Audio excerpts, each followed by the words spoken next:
Y hola, ¿qué tal chicos? Sean bienvenidos a un nuevo video para el canal. Bueno, en este video le vamos a hablar sobre los planes estructurales y bueno, yo soy el primer integrante de mi grupo, mi nombre es Palacio Uruguay de Sofía.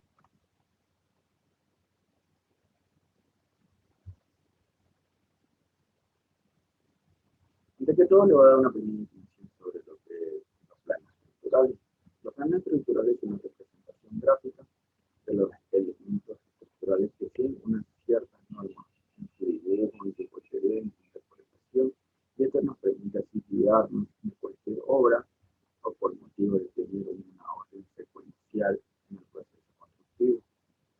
También estos planos estructurales, aquel que se dibujan específicamente en los detalles de las secciones, de los espesores, los materiales, los tipos de cada uno de estos elementos estructurales de construcción, así como la cimentación, las columnas, los traves y las losas.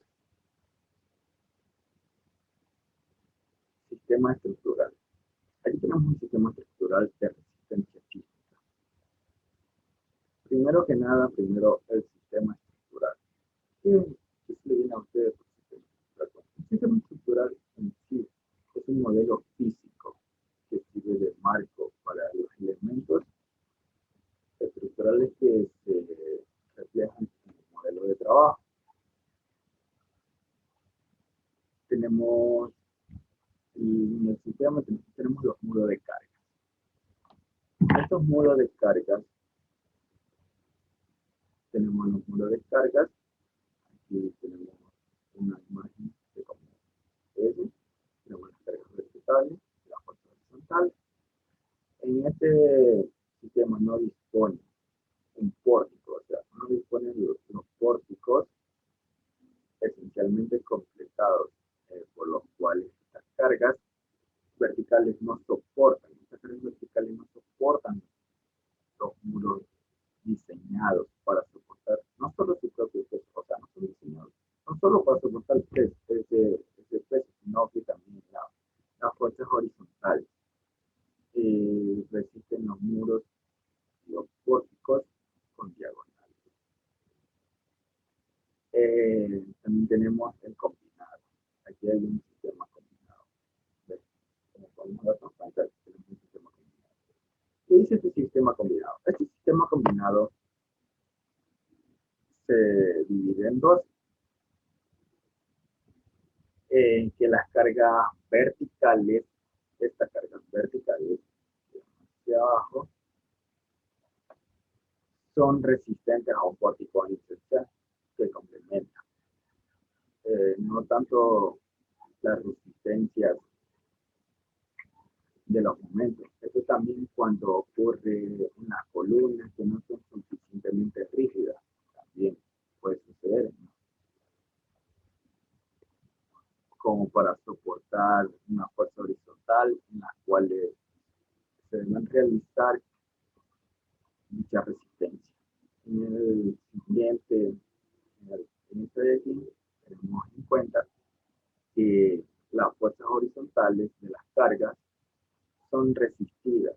Estas fuerzas son resistidas, aquí son resistidas por un pórtico esencialmente completo de resistencia en momentos combinados, tales como los muros de cargas pórticas en diagonal. Aquí también tenemos el sistema pórtico. El sistema pórtico, una pequeña definición del sistema pórtico es que está compuesto por la resistencia de los momentos, esencialmente completo en las diagonales, que así permite las cargas verticales en las fuerzas horizontales de cada de las estructuras. Aquí tenemos el pórtico más claramente, como se vería. También tenemos el sistema dual, como lo podemos observar. Aquí tenemos el sistema dual, no funciona una pequeña imagen del sistema dual, pero bueno, aquí está. tenemos el sistema dual, tenemos las cargas verticales y las fuerzas horizontales. ¿Qué nos quiere decir el sistema dual? Que las fuerzas horizontales son resistentes a momentos diseñados, o sea, momentos diseñados para la resistencia de la combinación de los muros horizontales. De los muros horizontales con horizontales de las cargas pórticas. También este pórtico vertical y las fuerzas horizontales en el sistema dual son resistentes a momentos, actúan independientemente, o sea, este dual actúa independientemente a la del muro de carga y al sistema combinado, o sea, más actúa con el dual y el sistema pórtico. O sea, dice que esto debe estar diseñado para que estos dos sean capaces, o sea, tienen que ser capaces de resistir como mínimo el 25% de las fuerzas cortantes sísmica en la base. Deben resistir como mínimo el 25% del sismo en la base. Los elementos estructurales. Voy a dar dos objetivos para los elementos estructurales que me parecieron muy fundamentales y bueno, es como el primero que sería identificar las exigencias básicas que deben satisfacer las estructuras. Estas estructuras deben satisfacer las relativas y las acciones mecánicas. En el segundo objetivo, que también puede dar a conocer, que son los tipos de clase de sistema estructural utilizados en construcción arquitectónica y de referencia normativa. Eso se debe tener como objetivo estructural. ¿Qué son planos estructurales? Bueno, los planos estructurales son individuales. Estos planos estructurales son individuales, uno para cada obra, porque los resultados de las características específicas propias y únicas de cada edificio, que responde a un tipo de suelo, a la carga que va a soportar durante su vida útil. Ustedes han de estar preguntando el plano estructural 1 de 3, detalles y limitaciones. ¿Por qué es 1 de 3? Bueno, el contenido de estos planos, el nombre del dibujo, o sea, el nombre del dibujo en sí, lo que significa la obra que tiene 3 planos estructurales. Estos planos estructurales se leen de la siguiente manera: plano estructural 1 de 3, plano estructural 2 de 3, plano estructural 3 de 3. En este plano estructural nos damos cuenta que tenemos la riota, la R2, la ruta 2, tenemos que los detalles de las vigas, como los ejes combinados, los hierros, tenemos aquí los hierros, tenemos las dimensiones de la base, con cada tipo de, o sea, con el total, la altura y el ancho. Tenemos la escala, que la escala está en 1:100. Tenemos aquí las zapatas son, tenemos las zapatas, tenemos aquí los números, o sea, en el sentido horizontal, las letras. Las letras van en sentido horizontal. Aquí van las letras en sentido horizontal y los números en sentido vertical. Acotadas las dimensiones de las vigas,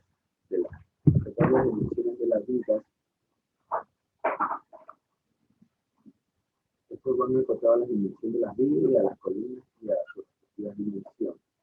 Aquí nos podemos dar cuenta de la planta. Tenemos las riotas. Bueno, eso es lo que yo quería para conocer. Aquí tenemos el plano estructural 2 de 3 de la planta estructural, que de una plano estructural 2 de 3. Este sería de la parte alta. Aquí tenemos en cuenta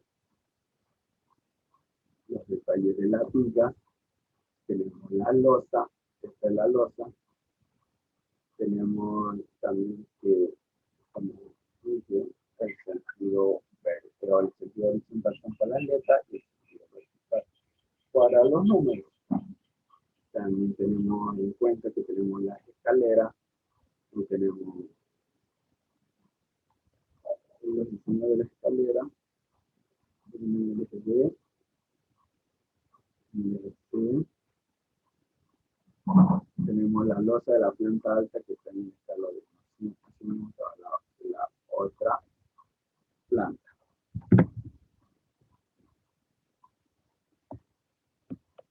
Tipos de cimentación. Bueno, para hacer más preciso, el tipo de cimentación. O sea, una pequeña definición sería que estas cimentaciones se denominan en un conjunto de elementos estructurales de una estructura, porque esta misión de transmitir sus cargos, elementos de apoyo en ellas al suelo distribuyendo.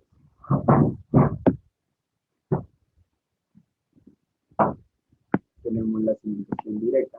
Esta cimentación directa, como la podemos observar aquí, tenemos la carga que se reparte. Esta cimentación se reparte por todas las partes en un plano de apoyo horizontal.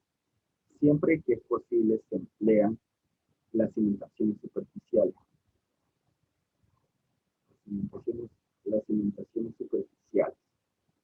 Ya que este tipo de cimentación menos y más simple de ejecutar. También tenemos el ciclo de amarre, tenemos el piso, el concreto, el muro y el hierro. Este ciclo fue más usado en terrenos cohesivos, donde se pueden hacer parámetros verticales y sin dimensiones de desprendimiento de tierra. En sí, el concreto cíclope es más sencillo y más económico. Ahí también tenemos las zapatas aisladas. Estas zapatas aisladas quiere decir que estas zapatas aisladas son de un tipo de cimentación superficial. El término de las zapatas se debe a que se usa para cimentar un solo pilar, y ahí el nombre de las zapatas aisladas. Como podemos ver, aquí tenemos la variable, el armado pilar, las juntas de hormigones, la rugosidad y la limpieza de la unicidad antes del hormigón. Tenemos el montaje, tenemos el armado inferior de la zapata, tenemos el hormigón de limpieza y tenemos aquí el acabado rugoso, tenemos el casos de apoyo y de parrilla a 5 centímetros. O sea, esa parrilla que está aquí se veía a 5 centímetros. Aquí tenemos las zapatas combinadas. Esas zapatas combinadas y cosidas. Este tipo de zapatas contienen cimentación, o cuando se emplean, esas zapatas aisladas se encuentran muy próximas, o sea, muy próximas, o incluso solapan el número de pilares que se deben soportar, es menor a 3, o de acuerdo a su denominación de combinados que se debe al corrido. Tenemos aquí lo que es zapata aislada, estuvimos hablando de esta, tenemos las zapatas combinadas, y tenemos un detalle de zapatas combinadas y las zapatas corridas. Estas zapatas combinadas se puede decir que eran cuando la capacidad del terreno o la carga del terreno es muy baja o la carga de lidera es muy alta. Las zapatas corridas, tenemos que normalmente estas zapatas o este tipo de cimentación se puede sustentar en los muros de carga o pilares alineados relativamente en terrenos de resistencia baja, mediana o alta.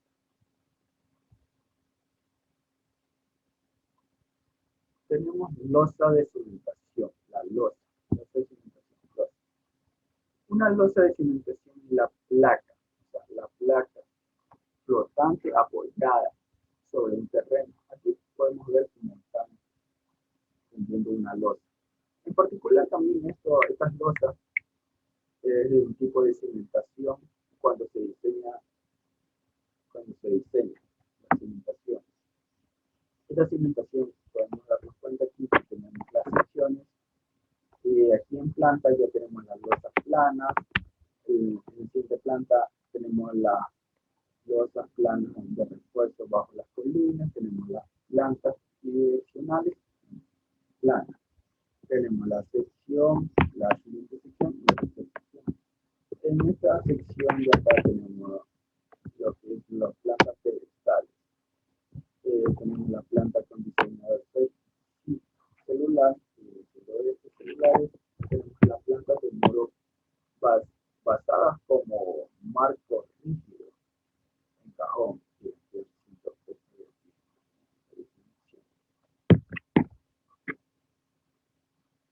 La cimentación profunda. Esta cimentación profunda es el apoyo en fuerza que el terreno o la cimentación va a soportar con cargas aplicadas, más exactamente la fricción vertical, o sea, vertical. Y en la cimentación la cimentación del terreno, los pilotes tienen tres partes, que son las columnas, las cabezales y las vigas de Dios.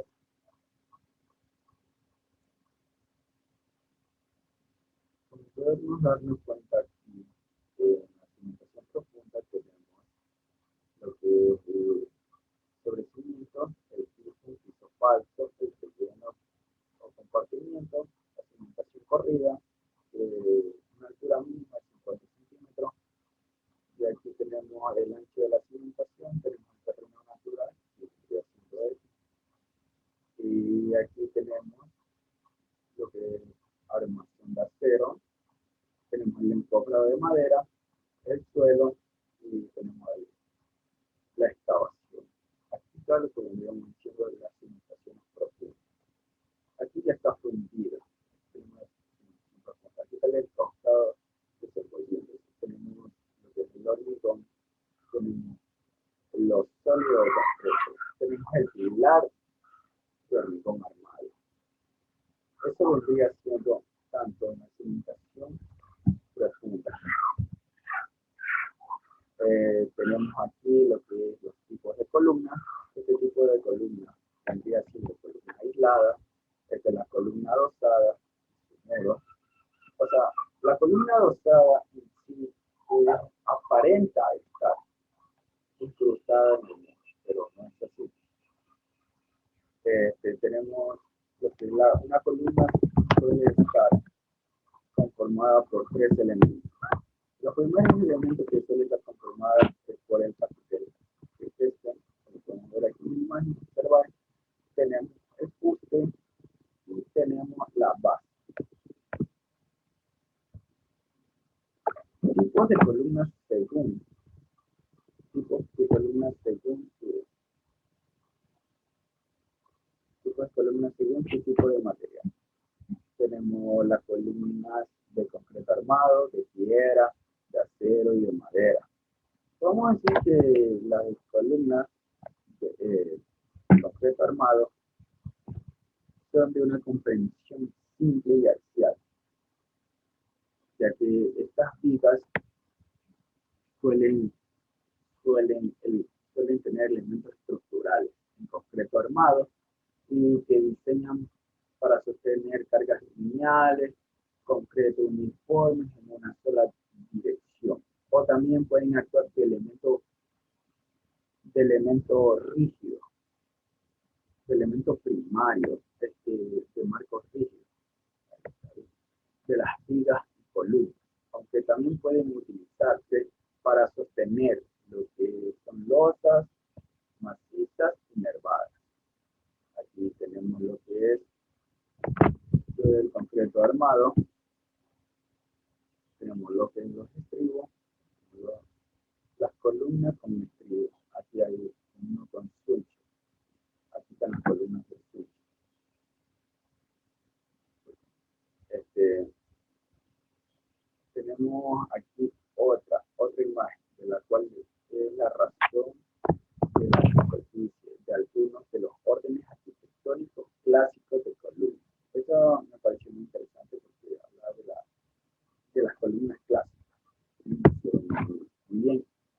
tenemos la columna dórica, esta columna dórica.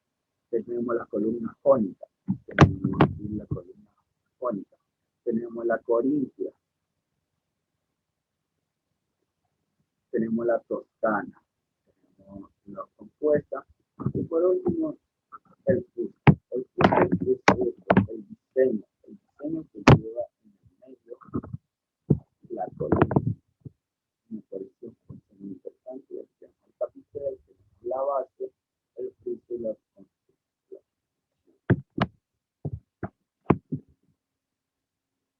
¿Para qué sirven los planos estructurales? O sea, una pregunta que nos damos, ¿para qué servirán los planos estructurales? Bueno, a simple vista, para tener una representación gráfica de los elementos que vamos a construir. Bueno, en este caso de los elementos estructurales, en alguna construcción, esto sirve como una guía de una obra, entre otras palabras. Es un dibujo que viene, es un dibujo que se representa a una casa futura a realizar, de elementos de terreno o cualquier otra elemento estructural que quieran realizar. Los planos y elementos estructurales. Bueno, si bien aquí nos damos cuenta que tenemos los planos estructurales, una representación gráfica de elementos estructurales, esto es una norma para ciertos dibujos en su posterior interpretación. O sea, este elemento estructural, como vemos aquí, tiene su interpretación posterior. Como podemos ver, tenemos una viga posterior rígida, que está aquí. Tenemos la distancia del techo. Tenemos la correa del techo, que son las correas, los tirantes que están aquí, las amarres del techo, los amarres. Tenemos las correas dobles. También aquí tenemos la pared final. Tenemos la correa de pared final. Tenemos la viga de pared final. Tenemos el ángulo de la pared. Tenemos una correa lateral, un ángulo, la correa al aire. Tenemos la columna posterior. Y tenemos también el otro elemento estructural. El otro elemento estructural en particular me pareció muy no sé si la palabra, muy bien, o sea, me gustó mucho porque estas armaduras o cerchas tienen un sistema de forma base triangulada entre si la base de la soldadura o perno, de este tipo de estructurales también se representan por su rigidez o cuando son utilizadas. Esta estructura se puede utilizar donde hay grandes luces, todo eso. Y también esta estructura se puede ser de acero como de madera. Y bueno, hay una descripción interesante porque se pueden hacer de madera. Estas cerchas, porque o sea, la casa está hecha de madera, está cercha de madera. O sea, este elemento estructural de mi casa tiene cerchas. Cerchas, o sea, esta estructura es de madera. Como bien aquí, tenemos el cordón superior, tenemos el techo, las cumbres, el gancho, las correas, las canaletas, los cordón interior, la placa de nodo. O sea, y también estos elementos estructurales tienen que darse a conocer, o sea, que se utilizan, que son los clips, que se utilizan como los clips, las ribas, las columnas, las vigas y las rosas. Y así concluimos con el final de la estructura. Muchas gracias. Esto ha sido todo.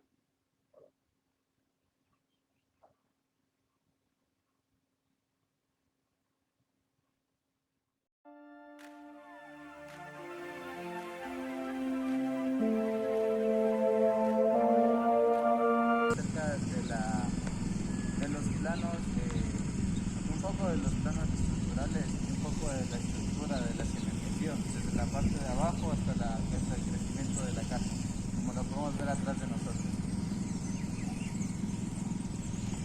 Bien, muchas gracias Luis por la entrevista, bienvenido siempre. Nosotros estamos observando en este momento dos viviendas construidas con un sistema, creo yo, el más antiguo que conocemos aquí en el país, que es el hormigón armado. En la actualidad existen otros sistemas constructivos, pero el sistema que más utilizamos aquí en nuestro medio es el hormigón armado. Vale recalcar, ¿sí?, que tenemos nosotros una normativa nacional que es la que dicta los parámetros y las directrices para la ejecución de todos los proyectos. Sin embargo, los municipios tienen la facultad, sin alejarse de esta normativa nacional, de ir en función de los tipos de suelo y en función de las características propias de cada sitio, ir normando todo lo que es los parámetros básicos requeridos para la aseguración de cada una de las viviendas construidas por el tipo de edificación que se quiera construir. En ese sentido, debemos constructivo que es el hormigón armado en estas dos casas que vemos aquí atrás de nosotros, utiliza una cimentación diseñada en función de los suelos que tiene el Cantón Santo Domingo. El municipio de Santo Domingo, a partir del 2016, en el mes de abril, después del terremoto que todos conocemos bien, incrementó, unos 3 meses después, incrementó los índices de seguridad para todas las edificaciones, cuidando precisamente o intentando cuidar, ¿sí?, la estructura de los edificios. ¿Por qué razón?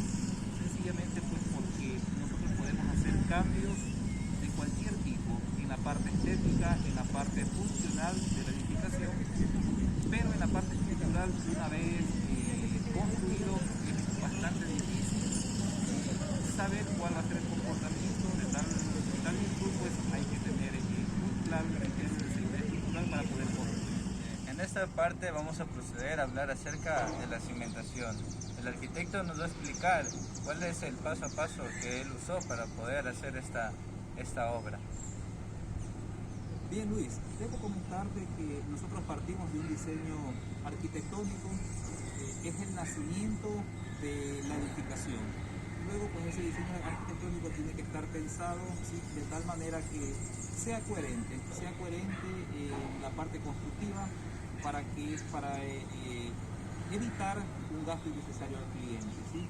Todo esto aquí lo que nos da a entender no es otra cosa que en la actualidad todo es posible construir, pero el deber del arquitecto es diseñar una edificación coherente entre la parte estética, funcional y la parte económica, que no nos vayamos más allá, ¿sí?, de lo que represente lo ideal para un cliente. Nosotros estamos observando que un tipo de cimentación debería ser plintos concentrados.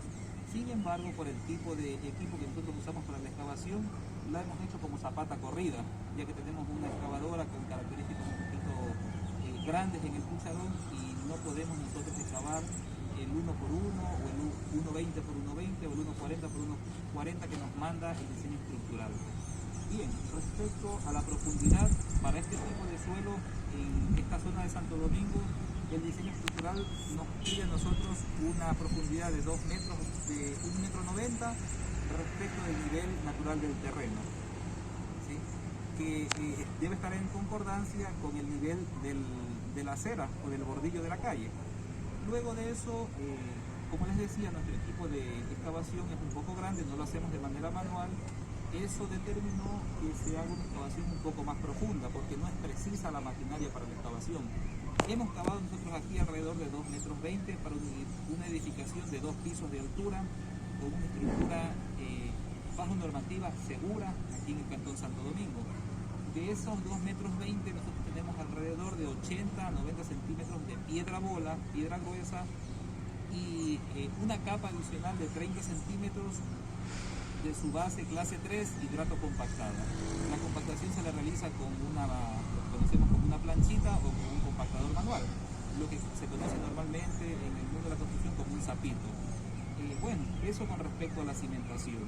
Una vez hecha la cimentación, se procede en cambio a fundir los replantillos, pero los replantillos nosotros los fundimos no en toda la eje de columnas que saca la máquina, sino únicamente, ¿sí?, en las superficies que nos mandan el diseño estructural para colocar los plintos. Podemos pasar, Luis, a revisar lo que son el acero de refuerzo para que ustedes vean el tipo de amarre, las características del hierro utilizado para la construcción, ¿sí?, y la forma, y determinar específicamente la forma en que nosotros debemos estribar cada uno de los elementos estructurales más importantes, a mi criterio, que son los elementos verticales, es decir, las columnas. Listo, entonces procedemos a seguir al arquitecto a que nos muestre un poco más acerca de lo que conlleva la columna. En esta parte de aquí vamos a hablar un poco de la parrilla y de la columna. El arquitecto nos va a explicar cómo funcionan las fuerzas después de hacer el replantillo y todo lo que vimos hace un momento. Entonces, él nos va a explicar un poco y nosotros vamos a intentar poner una imagen de cómo va a quedar.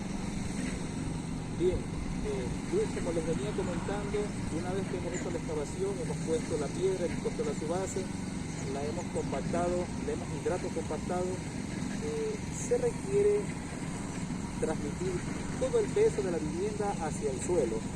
La forma de transmitirlo es por medio de las columnas, y las columnas requieren de un elemento que permita dispersar el peso. Dicho en otras palabras, voy a poner un pequeño ejemplo, Luis, para que sea un poco más entendible lo que les quiero decir. Hagamos de cuenta que una persona se para con sus pies sobre el agua. Es un hecho que se va a hundir.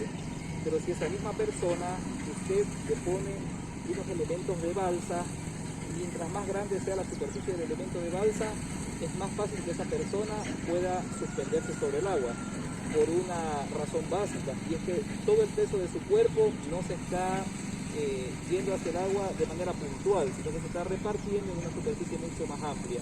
Eso es lo que hace la parrilla justamente. El peso de la vivienda, por intermedio de las columnas que serían nuestros pies, las distribuye por medio de la parrilla hacia el suelo. ¿Sí? Esta parrilla, el diseño estructural, pues nos ha determinado un hierro de 12 milímetros de diámetro. Recomendamos siempre pues, una marca reconocida que tenga las rugosidades que tiene el hierro estructural, porque eso permite una mejor adherencia de un hierro con el otro. Bueno, una vez que nosotros tenemos, les decía, la piedra, la subase, nosotros vamos a fundir un replantillo de 10 centímetros con un hormigón pobre, puede ser de 180 kilogramos por centímetro cuadrado, con la intención de que la parrilla no tope directamente la superficie de la subase ni del suelo, sino que se asiente efectivamente sobre una base ya de hormigón.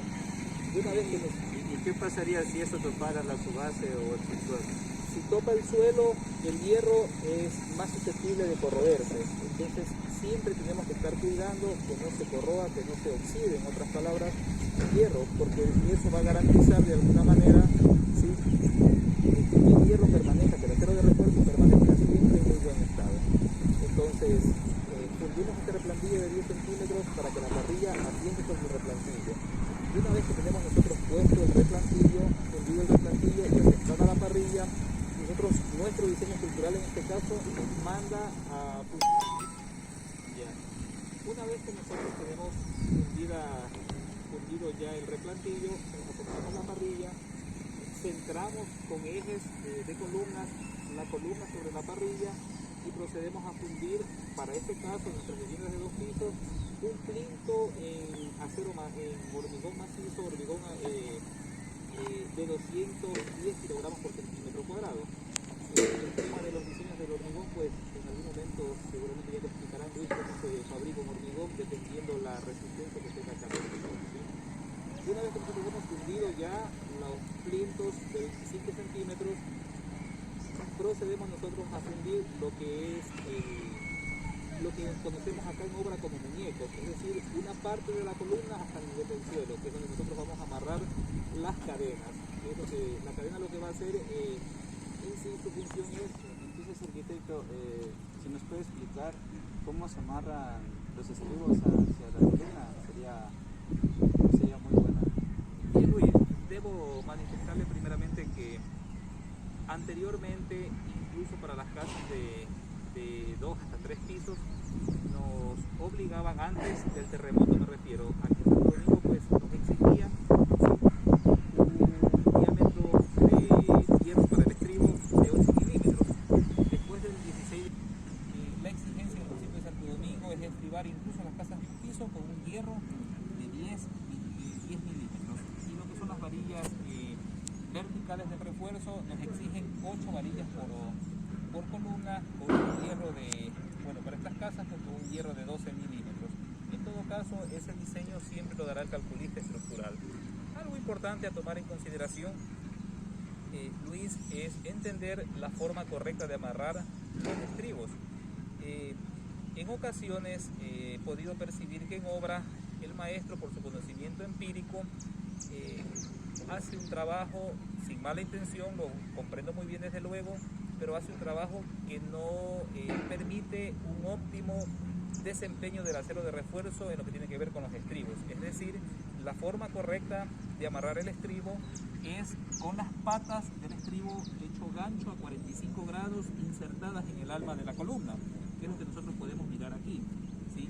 En ocasiones, yo le decía, en la experiencia constructiva he visto a maestros que las patas las dejan únicamente paralelas al estribo, en este sentido y en el otro sentido.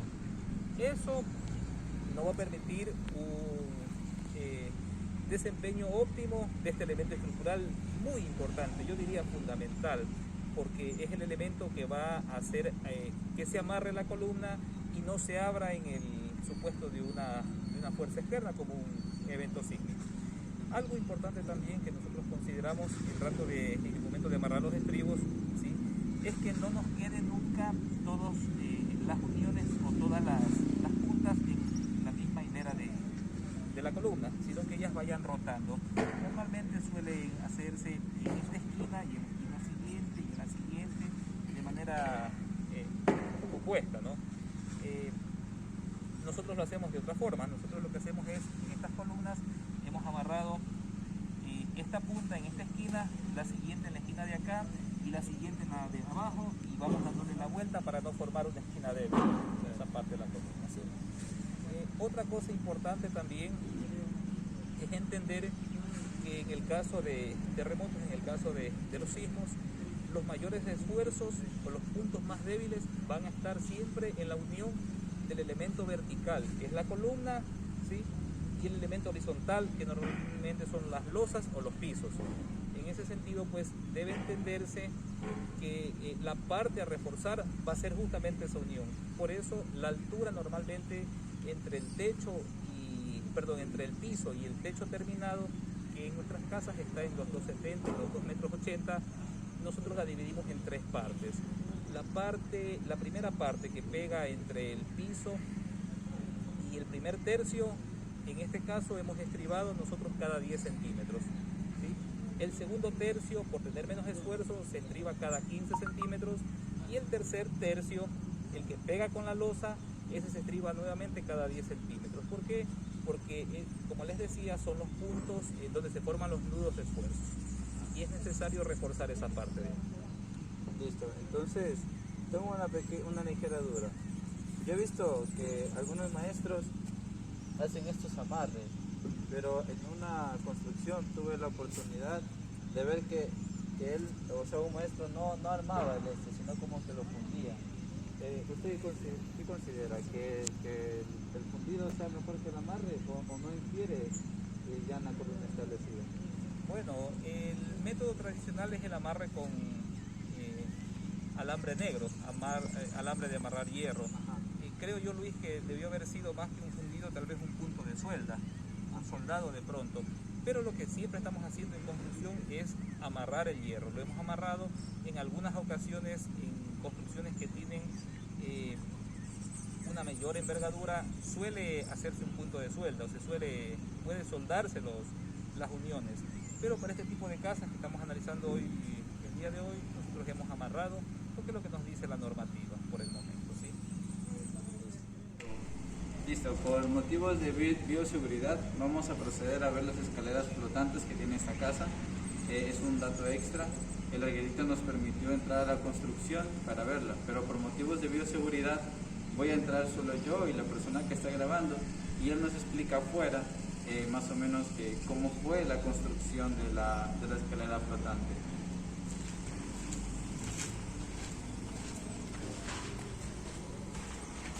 Listo, aquí podemos ver las escaleras flotantes, tienen una forma caracol, y un dato de este tipo de escaleras es que algunas personas suelen tenerle miedo por el hecho de que piensan que están sujetas a la pared, o sea que solo están sujetas a la pared y no tienen un refuerzo. Pero aquí podemos ver que no son sujetas a la pared, sino son sujetas a este de aquí, que posteriormente el arquitecto nos va a explicar qué es, cómo está hecho, de qué está construido. Y ahorita voy a proceder a hacer un poco de fuerza para que ustedes puedan ver que es resistente, que no se rompe, no tiene nada de malo y que es totalmente funcional, para no tener miedo. Listo, en este momento el arquitecto va a proceder a explicarnos cómo fueron hechas las escaleras flotantes, qué es lo que conlleva, cómo se le ocurrió y cómo se le ocurrió la forma y todo lo demás, dependiendo también del ancho, de las gradas, del contrapié, de la altura y todo lo demás. En este momento nos va a proceder a explicar. Bien, Luis, como complemento a la información que está dando, este tipo de escalera pues rompe un poquito el esquema de lo que normalmente hacemos y funciona de la siguiente manera. Como lo decía Luis, se intenta de alguna manera hacer parecer que las escaleras flotan en el aire antes de la pared. Lógicamente tienen un soporte. Este soporte es una viga diagonal dispuesta entre la pared. Lo que va a hacer los peldaños es funcionar en voladizo. Serían espacios de losa fundidos en voladizo anclados a una viga diagonal. Esta viga diagonal se sujeta a un plito independiente en el suelo, en el piso, y se amarra a las losas de la construcción de la vivienda.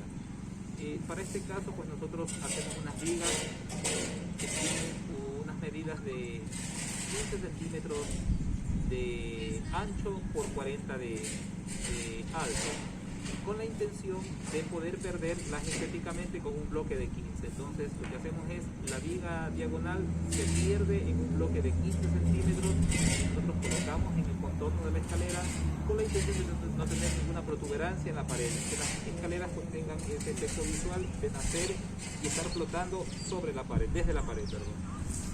Bueno, a continuación ustedes también van a ver una escalera que ya está de las mismas características terminada para que vean el resultado final. Un dato adicional, únicamente decirles pues que cuando trabajamos en voladizo, el criterio técnico siempre va a estar en función de que la mayor cantidad de acero de refuerzo en este peldaño, que tiene 10 centímetros de fundido, una contrahuella de 18 centímetros, 10 centímetros de fundido, 8 centímetros libre, que es la parte visible, y una huella de 30 centímetros, pero lo interesante o el dato estructural que podemos aportar es que cada vez que trabajamos en voladizo, los hierros en mayor medida, o la cantidad mayor de hierros, siempre van a estar en la parte superior del armado del voladizo, no en la parte inferior.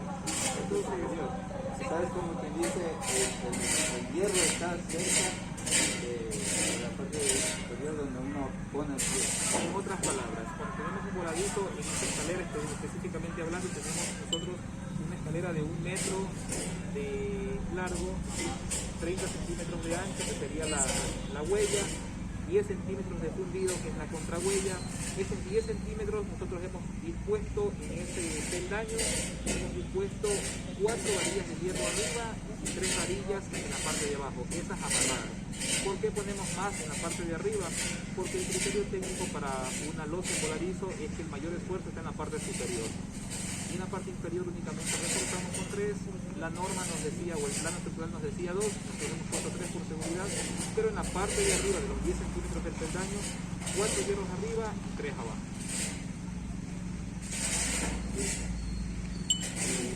Listo, por mi parte agradecerle mucho al arquitecto que se ha tomado el tiempo de explicarnos cómo fue la construcción paso a paso de su casa, cómo fue que se le ocurrió lo de las gradas, la estructura, así sido muy amable en darnos esta explicación y espero en un futuro que volvamos a vernos para poder hacer otro videoclip y ahí seguir explicando más cosas acerca de la construcción. Muchísimas gracias, arquitecto, espero que lo vaya muy bien en futuras construcciones y bueno, por mi parte eso es todo. Luis, muchísimas gracias a ti, muchísima suerte en esta aventura que es el estudio de esta carrera tan bonita que es la ingeniería civil. Yo soy arquitecto de profesión. En todo caso, son dos carreras que están muy ligadas, muy relacionadas. Nos vamos a estar encontrando siempre ingenieros, arquitectos. Bueno, siempre va a ser importante, ¿no? Considero yo de parte y parte tener claro los roles de cada una de los profesionales, porque el resultado final, que es una edificación, debe estar muy bien conjugado, la parte estructural con la parte funcional y la parte estética. Si el arquitecto desconoce criterios básicos de estructura, va a ser bastante difícil que sea eficiente su diseño en todo sentido. Y de igual manera, el ingeniero debe tener un criterio básico, un criterio formado de lo que es la parte arquitectónica, para que pueda de alguna manera pues trabajar en conjunto entre los dos profesionales. Ahora Luis, si usted desea, pues les invito a ver una escalera de la que acaba de ver ya terminada, para que se vea el resultado final ya de una vivienda con este tipo de... Muchísimas gracias, bienvenidos. Gracias.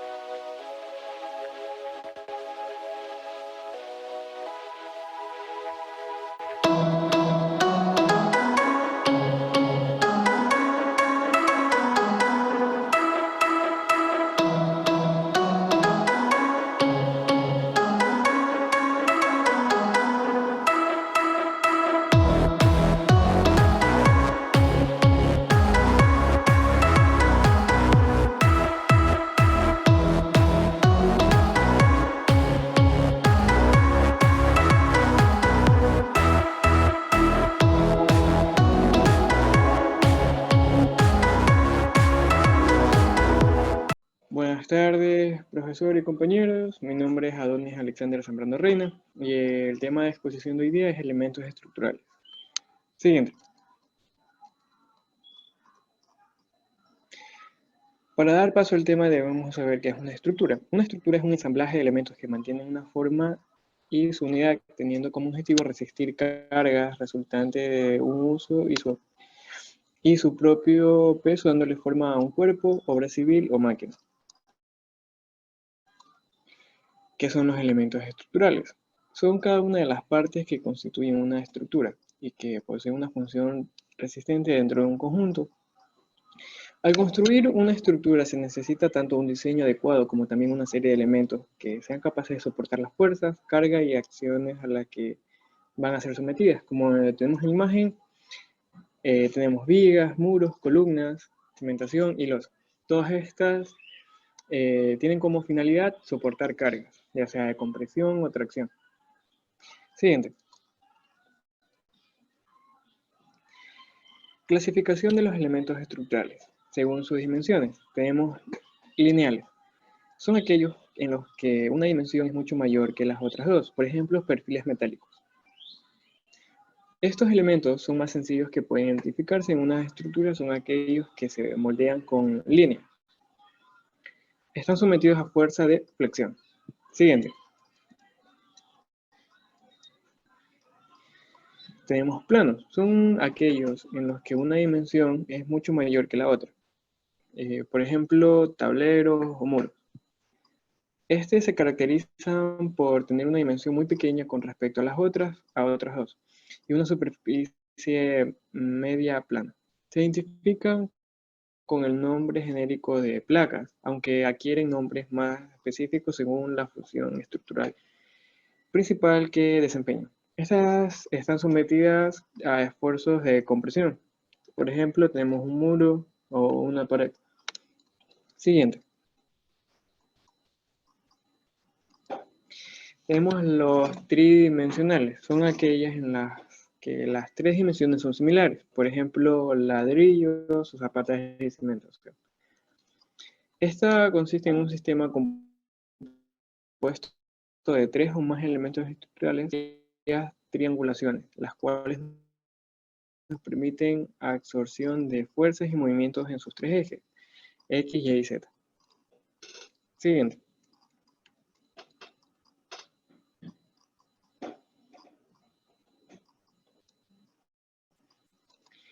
Como dije al principio, los elementos estructurales deben estar diseñados con un diseño que cumpla su objetivo. Estos se llaman criterios, ya sea de resistencia, de rigidez y estabilidad.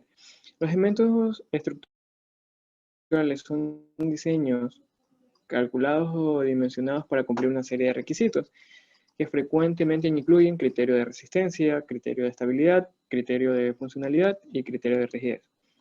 El criterio de resistencia consiste en comprobar que las tensiones máximas no superen ciertas tensiones admisibles para el material del que se está hecho el elemento. Criterio de estabilidad consiste en comprobar que las desviaciones de las fuerzas reales no sobre las cargas previstas no ocasionen efectos autoamplificados que puedan producir una pérdida de equilibrio mecánico o inestabilidad elástica. Criterio de funcionalidad consiste en un conjunto de condiciones auxiliares relacionadas con los requisitos y solicitaciones que pueden aparecer durante el elemento estructural. El criterio de rigidez consiste en que bajo la acción de las fuerzas aplicadas de la deformación o desplazamiento máximos obtenidos no superen ciertos límites admisibles. Siguiente.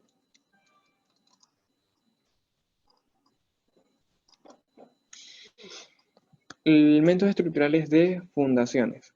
Son las piezas implementadas en las fundaciones, que son la parte de la construcción encargada de transmitir las fuerzas de carga estructural del terreno. Entre estas tenemos las zapatas y pilotes. Las zapatas son elementos de cimentación que se apoyan directamente sobre el terreno, generalmente a una profundidad reducida, y forma variable pero preferiblemente cuadrada. Pilotes son cimentación profundas, suelen tener secciones circulares y su función es transmitir directamente desde el suelo a los esfuerzos que reciben la estructura superior. Como vemos en la imagen, la diferencia es la profundidad en la que este ocupa. Siguiente.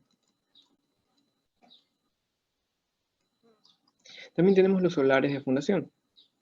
Fundación. Es un tipo de fundación de concreto armado que se desarrolla linealmente a determinada profundidad y con una anchura que depende del suelo. Tenemos también los tensores, son elementos generalmente horizontales que proporcionan arrastramiento a elementos verticales tales como columnas y pedestales. Siguiente.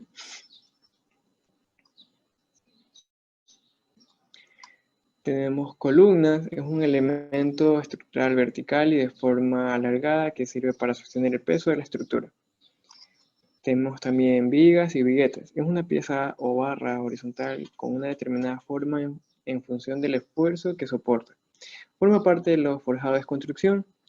Están sometidas a fuerzas de flexión.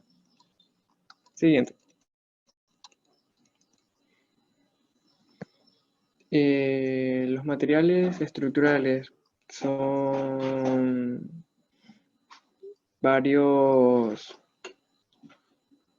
de varios tipos. Entre ellos, tipologías estructurales muy comunes. Tenemos los pórticos, que generalmente de nudos rígidos, caracterizados, por ejemplo, de las estructuras principales de las naves industriales. Las cerchas, generalmente de nudos articulados, caracterizados, por ejemplo, de ciertas estructuras de cubierta en construcción industrial. Los marcos, que se utilizan, por ejemplo, en entradas laterales, en construcción arquitectónica, son muy comunes en los pórticos múltiples de varios vanos y alturas. Siguiente.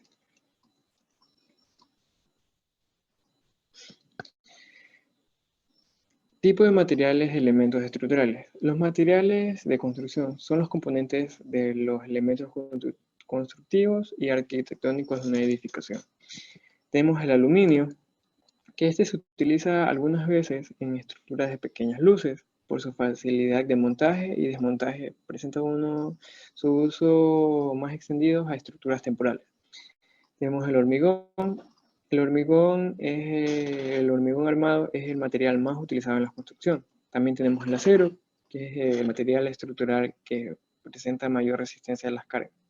Se utiliza en general cuando es necesario cubrir grandes luces o en edificios de gran altura. Siguiente. Por otro lado tenemos la madera y el bambú. La madera como material constructivo es uno de los más antiguos.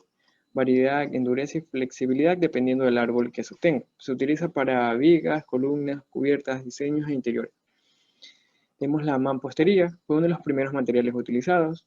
En la actualidad se emplean principalmente para materializar muros. También se lo puede utilizar para cubrir pequeñas luces, formando bóvedas o cápulas de compresión. Siguiente. Esfuerzos en los elementos estructurales. Tenemos la tracción, compresión, flexión y torsión. Hace que se separen entre sí, esa es la tracción, que hace que se separen, generando un pequeño alargamiento a la pieza. Compresión hace que se aproximen las diferentes partículas de un material, tendiendo a producir acortamiento o aplastamiento. Flexión es una combinación de compresión y tracción, mientras que las fibras superiores de la pieza sometida a un esfuerzo de flexión se alargan y las fuerzas inferiores se acortan o viceversa. Este tiende a doblarse, como decimos. Torsión. Las fuerzas de torsión son las que hacen que una pieza tienda a retorcerse sobre su eje central. Siguiente. Estas son las referencias utilizadas para la información, acompañadas con los videos que el profesor nos hizo llegar.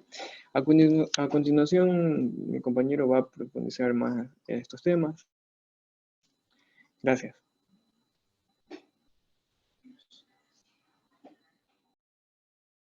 Buenas, mi nombre es Brian Antonio Bravo Guzmán y yo voy a hablar sobre los elementos estructurales.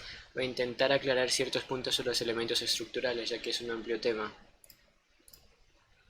Definición. Como definición de los elementos estructurales, la que he encontrado y que más me ha llamado la atención es la de aquí, que es el conjunto de elementos resistentes convenientemente vinculados entre sí que accionan y reaccionan bajo los efectos de las cargas. Es decir, como podemos ver en la imagen que tenemos aquí, hay una edificación y la edificación se compone de muchas partes. Y su proceso constructivo también se puede decir que podemos dividirlos mediante lo que es obra gruesa y lo que son las terminaciones. Pero dentro de todos estos procesos hay partes que son estructurales y hay partes que no son estructurales. Y la clave de esto es la definición que nos da, donde nos indica claramente los elementos resistentes, que esa es la clave de una estructura, o sea que el elemento resistente va a poder resistir cargas que se le van a ir aplicando, sea el peso de la estructura en sí, o sea la carga muerta, o ya sea la carga viva, o ya sea también las cargas ambientales que pueden afectar a nuestra estructura. En la siguiente diapositiva nos encontramos con un par de imágenes. En la izquierda podemos observar un edificio que está construido con material de hormigón, mientras que en la derecha tenemos uno que está hecho de acero, pero ambos, como podemos ver, se encuentran en procesos de construcción, o sea que todavía no están terminados. Y en este punto es un punto clave o un muy buen punto para poder observar con mayor facilidad los elementos constructivos que hacen parte de los elementos estructurales que ya comentamos en la diapositiva anterior. Y los elementos estructurales son los siguientes. Son las vigas, los pilares o columnas, muros de carga, la losa, la cimentación y la cubierta. Estos mencionados es lo que hace parte de los elementos estructurales. Todos estos son los que van a resistir cargas mientras que van a estar unidos entre sí. Y además las van a ir llevando una tras otras, acumulándolas para que finalmente poder llevarlas a la cimentación y que la cimentación las descargue en el suelo, ya que es una superficie mayor. En esta diapositiva podemos observar lo que son las cubiertas, que son una parte de la estructura que van a estar en diferentes situaciones. Por ejemplo, en estas imágenes podemos ver que hay cubiertas inclinadas, como podemos observar, que están hechas ya sea de material de madera, acero, o incluso podemos también observar cubiertas de hormigón, donde podemos encontrar cubiertas planas también. Se puede decir que la mayor o principal función de las cubiertas es proteger a las estructuras de lo que son las cargas ambientales, como ya mencionamos anteriormente, que son una de las cargas que afectan directamente a la estructura, o de efectos externos. También sirven para proteger y también para soportar cargas, para transmitirlas a las vigas y que las vigas las transmitan a los pilares y así sucesivamente hasta la cimentación. Y por eso es importante saber qué son los... Y por todo esto es importante saber qué son los elementos estructurales y cuáles son las partes resistentes de una estructura. Y para terminar o recalcar, todo elemento estructural es una parte que va a resistir, que va a soportar una carga, pero no es una parte que está sola, es una parte que siempre va a estar unida a otra. Gracias.